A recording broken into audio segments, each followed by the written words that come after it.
This is the mop up for June 6, 2023. I'm David Feldman. During a CNN town hall on Sunday, Republican presidential candidate Nikki Haley said Social Security and Medicare could only be saved by raising the retirement age for young workers. Haley said that because she's an idiot. Nikki Haley also suggests that the high rate of suicide among teenage girls is due to sharing restrooms with transgender women. As I said, Nikki Haley is a moron, and I'll have more on her town hall in a few minutes. The New York Times is reporting tonight that Twitter's advertising revenue is down nearly 60% from last year. This despite claims by its new owner, Elon Musk, that advertising is on the rise. What is on the rise since he purchased Twitter is hate speech. The Center for Countering Digital Hate, as well as the Anti-Defamation League and other groups that study Twitter threads, they all say that since Elon Musk took over Twitter, anti-Semitic speech is up 61%, with slurs against African Americans and the LGBTQ community also up significantly. Elon Musk does not talk to his transgender daughter. More and more corporations are reportedly reluctant to support a platform that can't guarantee that their ads won't be seen next to hate speech, with new reports today saying that Twitter is filled with more links to child pornography than ever before. Musk purchased Twitter for $44 billion in October, and to cut costs, he has fired thousands of employees, many whose job was to expunge the social media outlet of garbage and garbage people. Robert F. Kennedy Jr. is running for the 2024 Democratic nomination. He's polling at around 20%, thanks to name recognition. On Monday night, Kennedy took part in a Twitter Spaces town hall hosted by Elon Musk. During the conversation, Robert F. Kennedy Jr. blamed mass shootings on the pharmaceutical industry, encouraging doctors to overprescribe drugs like Prozac. The 69-year-old son of Robert F. Kennedy called Joe Biden a warmonger, said the Democratic Party is controlled by the drug companies. He said Americans should try to see the war in Ukraine through the eyes of the Russian people, and said we need to seal the border with Mexico permanently. Despite all that, Robert F. Kennedy Jr. is running as a Democrat. Congressman Lauren Boebert wants to know who her father is. I suspect her father, her real father, doesn't want to take credit for this monstrosity. It was confirmed over the weekend that her father is not WWE wrestler Stan Lane. This after a second paternity test came back negative. The news was announced by Congressman Boebert, who apparently still doesn't know who her father is. The former professional wrestler Stan Lane issued a statement saying he had a brief affair with Boebert's mother in the 1980s.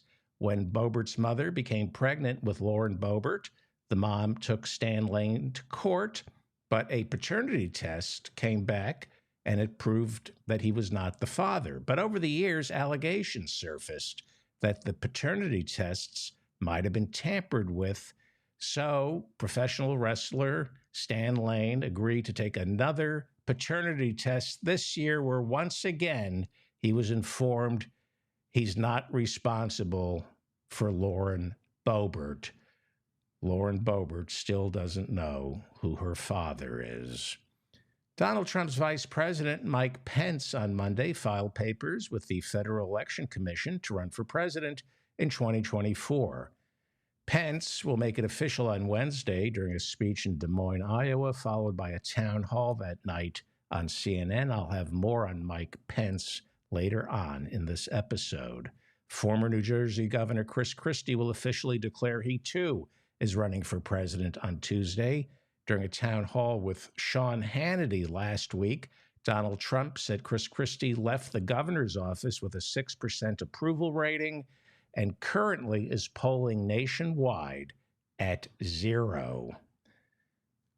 Professor Cornel West, who has taught at Yale, Harvard, and Princeton, but surprisingly not at Cornell, Cornel West says he will be running for president in 2024 as a candidate for the People's Party. The People's Party was established back in 2016 by a former Bernie Sanders staffer. During his declaration speech, Professor West called Donald Trump a fascist and Joe Biden a milquetoast neoliberal. Senator Ted Cruz appeared on Sean Hannity's Fox program Monday night and had this to say about Donald Trump's immediate future. And mark my words, I believe Merrick Garland will indict Donald Trump. He wants to indict Donald Trump because he hates Donald Trump. He hates him. He's angry. Yes, Garland hates Donald Trump. He's angry with Trump because Trump called Garland's wife Heidi ugly. But Garland had to forgive. Oh, that's Ted. It's Ted. Well, meanwhile, Donald Trump has signaled on social media that he is expecting the Biden Justice Department to indict him any day now over his mishandling of classified documents at Mar-a-Lago. Now, Trump is pretty forthcoming. He's good about predicting impending indictments. If you'll remember, he said the Manhattan DA, Alvin Bragg, was about to arrest him, and sure enough, a few days later, that indictment came down. One of the sure signs that a federal indictment is imminent was the appearance Monday of 3 Trump lawyers at the Justice Department who reportedly met with Jack Smith, the special counsel looking into Trump's crimes. Trump's attorneys, Lindsey Halligan, John Rowley, and James Trusty, reportedly met for 2 hours with Jack Smith, urging him not to indict. Attorney General Merrick Garland did not attend the meeting, nor did Deputy Attorney General Lisa Monaco. Jack Smith, according to some reporting, is about to reconvene the grand jury looking into these allegations. He's expected to reconvene the grand jury later in the week. Well, the 2024 presidential elections are about to be in full bloom. After this week, we're going to know what the landscape is. Here is South Carolina Senator Lindsey Graham. Remember him? He ran for president in 2016, said Donald Trump was a fool, couldn't be trusted. And then he was terrified that Donald Trump would out him, so he became Trump's lapdog. Well, here is South Carolina Senator Lindsey Graham, Republican, describing what this election is about. What is the difference between the Democratic Party and the Republican Party, Lindsey, going into 2024? In their world, welfare spending is more important than military spending. These guys are liberals from the left. The military budget is an annoyance. It's money they could be spending on helping people who won't work that could, growing the government. So we've got a classic debate here between guns and butter. If you left it up to the liberals, we'd have a rowboat and a pistol and a kite to defend America. Yeah, there you have it. Republicans want to plow money into the military, but not for our military, not for our soldiers, for our defense contractors. And to pay for it, they want to get rid of welfare, the safety net. The Republicans are strong on war. They love the military, not the soldiers. They just love the idea of the soldiers.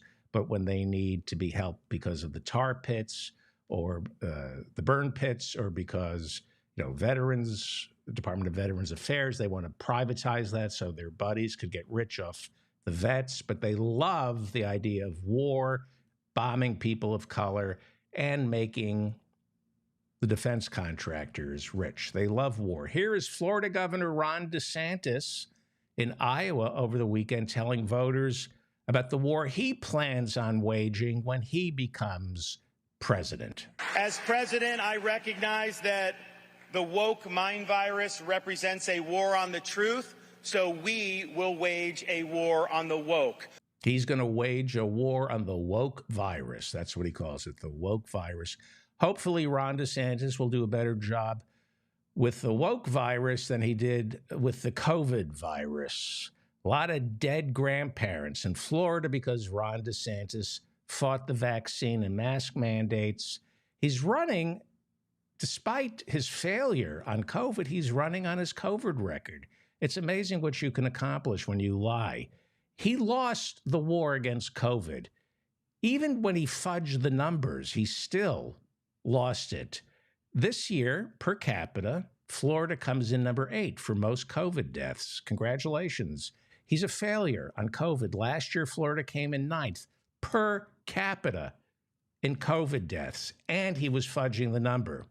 In other words, he's doing worse this year on COVID than he did last year. In the summer of 2021, Florida had the worst COVID record in the country, but he's going to wage a war on the woke mind virus. We will fight the woke in education. We will fight the woke in the corporations. We will fight the woke in the halls of Congress. We will never, ever surrender to the woke mob. We will make woke ideology, leave it to the dustbin of history. It's gone.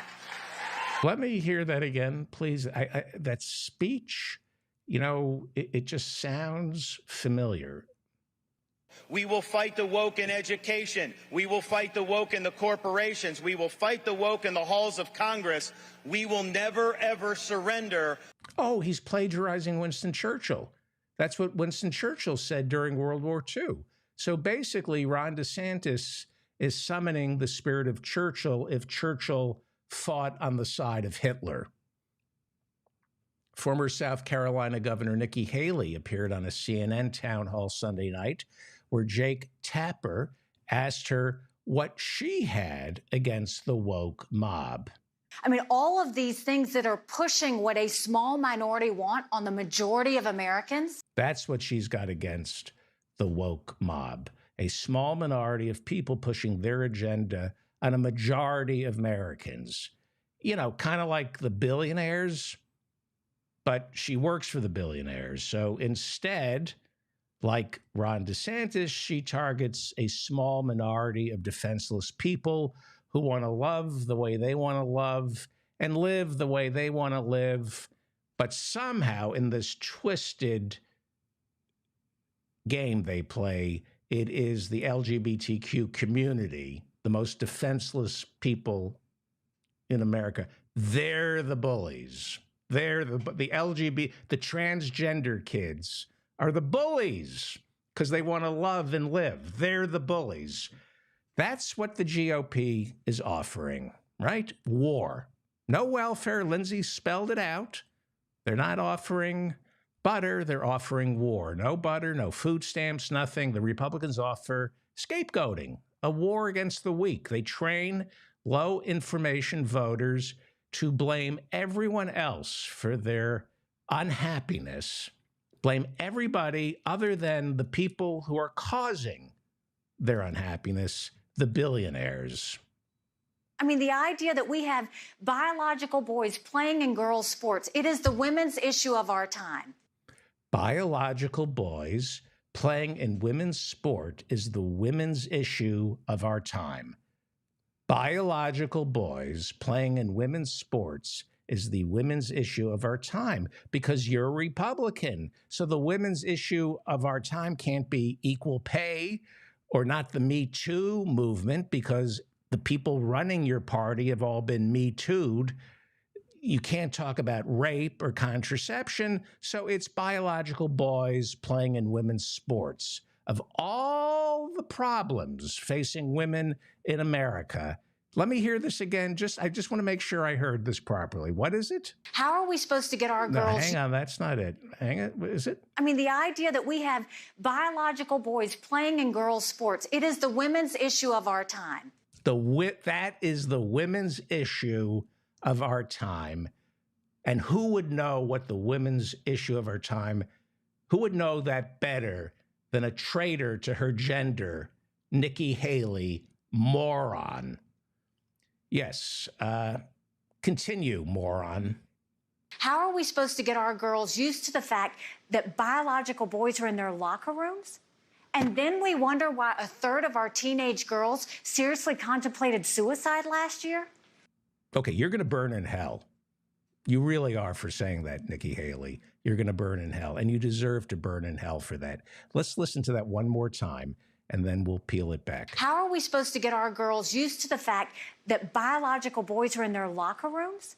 And then we wonder why a third of our teenage girls seriously contemplated suicide last year? You are going to burn in hell for that.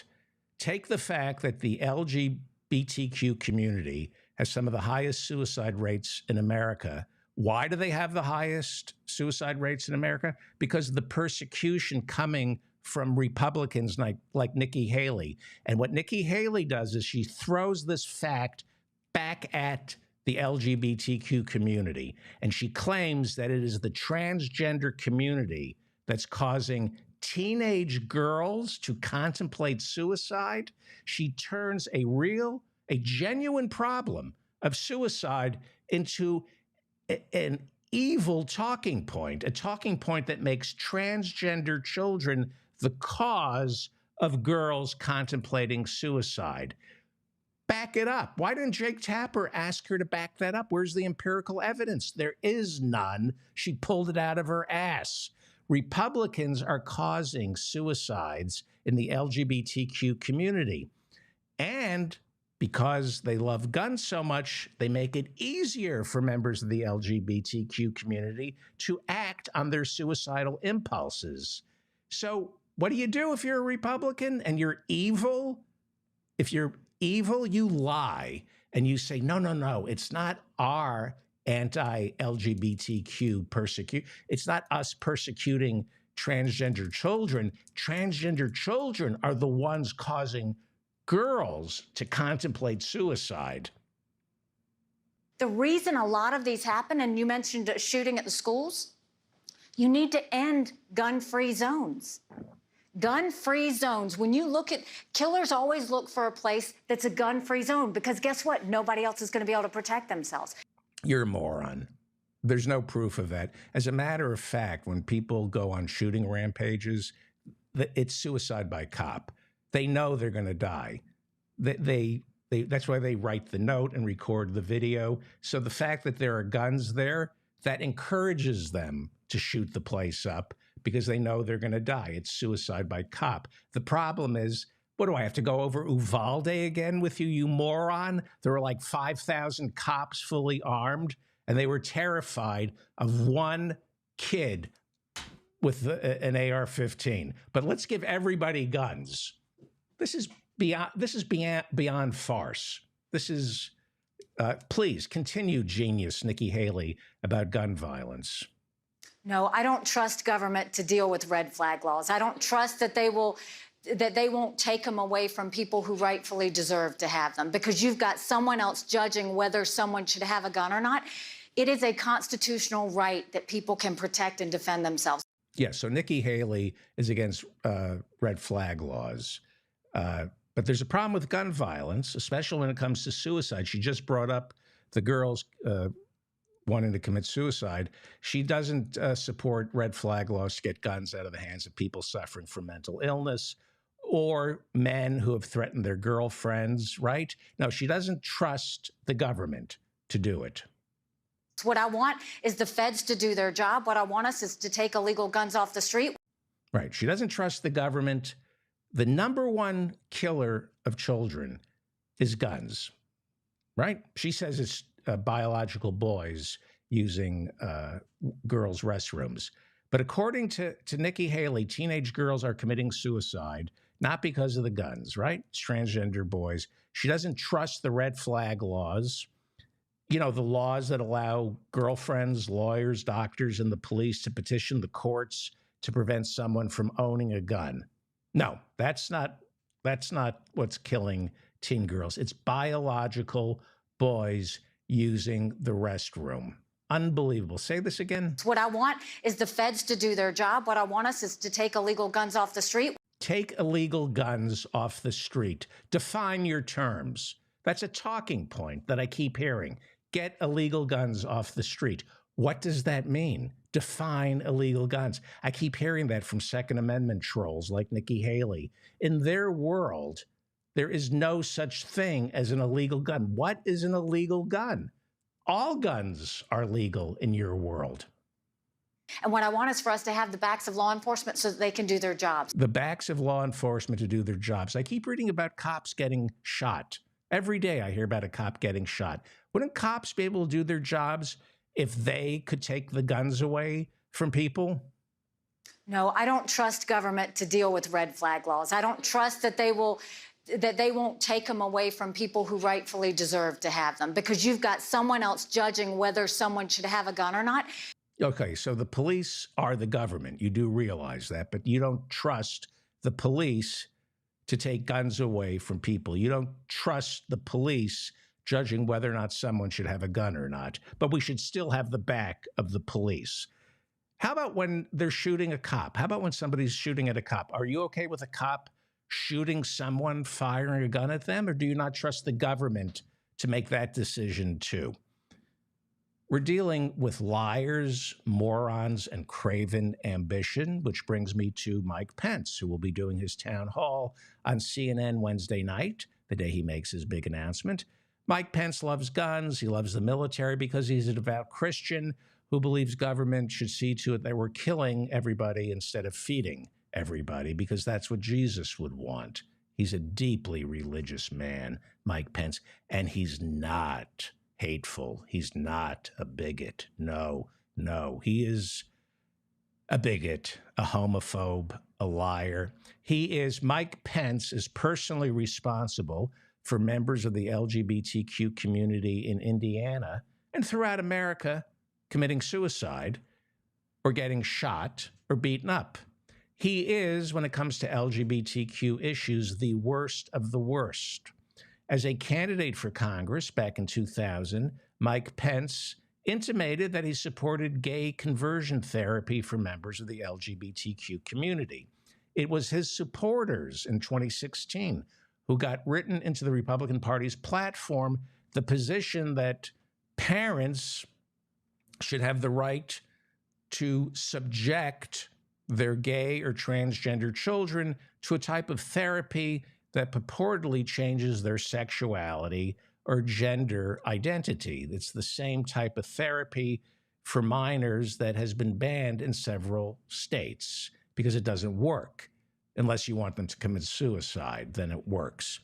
As governor of Indiana, he signed into law a bill that allowed businesses, Christian businesses, not to provide services to LGBTQ people on the grounds that it violated their religious beliefs. You have a religious belief to persecute same-sex couples. Mike Pence is a bigot and a homophobe, and he's seething with hatred for the LGBTQ community. But you can't say that. You can't say, I hate the gays, right? It's the Lee Atwater deathbed confession. Dog whistles, dog whistles, dog whistles. You can't say the N-word. This is what Lee Atwater said before he died. So you say busing or school choice. You can't say, I hate the LGBTQ community. This is Mike Pence over the weekend speaking to voters in Iowa. Can you hear the dog whistles? The radical left has been assaulting our values and assaulting our families almost as never before. But the great thing I've seen traveling across this country is that the American people are onto them. Just ask Bud Light, Target. You hear the dog whistle? You don't say, I hate the LGBTQ community. No, instead you blow the Bud Light whistle, and the audience of bigots automatically knows you're attacking the transgender community. You mention Target, and you're targeting gay pride celebrations. This is how dog whistles work. You never say, I hate the LGBTQ community. That's unseemly. But your voters know who you're talking about, and because you're a Christian, you turn your own bigotry into martyrdom. And by the way, a message to Major League Baseball: religious bigotry has no place in America's pastime. See, he's not the bigot. He's not the one persecuting the LGBTQ community. He's not the bigot hiding behind religion to prevent same-sex marriages. He's not the one encouraging parents to resort to gay conversion therapy. He's not the bigot. He's the victim. Why? Why is he the victim? Well, because of this. The LA Dodgers have asked the anti-Catholic drag group to Pride Game night, and then they rescinded it, and then they took it back. Catholic, this is from, what is it, some Catholic newspaper that I pulled this from. May 23rd, 2023, Catholic leaders reacted with disgust Monday night after the Los Angeles Dodgers re-invited the Sisters of Perpetual Indulgence to be an honoree at the team's LGBTQ plus Pride Night game on June 16th, despite the drag group's mockery of the Catholic faith. When did mocking Catholic nuns become America's pastime? The Catholic advocacy group Catholic Vote tweeted. When did mocking Catholic nuns become America's pastime? I don't know. Ask every Catholic who went to Catholic school. That's all they do is mock the nuns. Well, homophobes like Mike Pence are slippery. They hide behind Christian love when they have neither. They are neither Christian nor loving. Here is, do you remember Joel Osteen? Do you remember him? This is Joel Osteen. You might remember Joel Osteen back during Hurricane Harvey. He refused to allow anyone into his Houston church during Hurricane Harvey. Here he is. This is him on CNN. And I'm playing this clip. He was on Piers Morgan. I think this was 12 or 13 years ago. They will not say this, but they think it. And occasionally it slips out of their mouths. And then they immediately revert to Christian love and we don't hate the gay community. We're not about persecution. But here is Joel Osteen. Did I mention that during Hurricane Harvey, the Christian minister refused to allow the victims, the flooding victims, into his 16,000 capacity Lakewood church because he's such a good Christian? Joel Osteen talking to Piers Morgan 12 or 14 years ago. This is when Piers Morgan had a show on CNN. Here is Joel Osteen talking about same-sex marriage. More states have endorsed same-sex marriage. It's becoming much less of a prohibitive kind of issue than it used to be. What's your view now? You know, Piers, it really never changes because mine's based out of the Scripture. That's what I believe that the Scripture says, that homosexuality is a sin. So, you know, I believed it before and I still believe it now. Homosexuality is a sin. It's what the Scripture said. I believed it years ago and I believe it now. Maybe with time I can camouflage these beliefs, but... No, personally, 200 years from now, the Scripture's still going to say that. 200 years from now, the Scriptures are still going to say that. This is what they believe. They won't admit it, but this is what they believe. They believe in gay conversion and go commit suicide. Go commit suicide. Well, Sebastian Gorka has a radio show that's televised. He's a right-wing Hungarian fascist who's advised Donald Trump. And the right wing is obsessed with masculinity. Josh Hawley, the senator from Missouri, has written a book about what it means to be a man. It's very important that men are men and women are women. And Sebastian Gorka wanted Matt Schlapp, the chairman of the American Conservative Union. They're responsible for CPAC. And last week on his radio show, Sebastian Gorka asked Matt Schlapp who his male role model is. Because, you know, Matt Schlapp is a conservative and he must have a male role model. And we always get different answers. What is the greatest influence on them in their understanding of manhood? Some have said their dad, the football coach. We had one guy say it was fictional characters like Tom Clancy's adventurers like Jack Ryan. In your understanding of what it means to be a man, who's shaped it over time? God, I love movies and I love all these cultural references. I'm going to give you an answer you've never ever thought of, but the mother of God. The mother of God is your male role model, but that would be a woman. I think the Virgin Mary is a dude. Is that what you're saying? I think she's someone, if you think about her, I've always felt close to her. I went to a college named after her. When I had troubles, I had a little bit of a tough childhood, and when I had troubles as a child, I always felt like she was near me. I think one of the reasons why the Virgin Mary is such a woman of history, not just take the faith part out of it, she raised Jesus Christ, who's the greatest man who ever walked on this earth. She wasn't trying to hold him back. She was trying to build him up. It was all about her son. Wait a second. You were asked Matt Schlapp, who is currently being sued for punching a man's junk. We've talked about this on the show. Matt Schlapp, conservative, is being sued for sexually assaulting another man. And now he was asked by Sebastian Gorka, who is your male role model?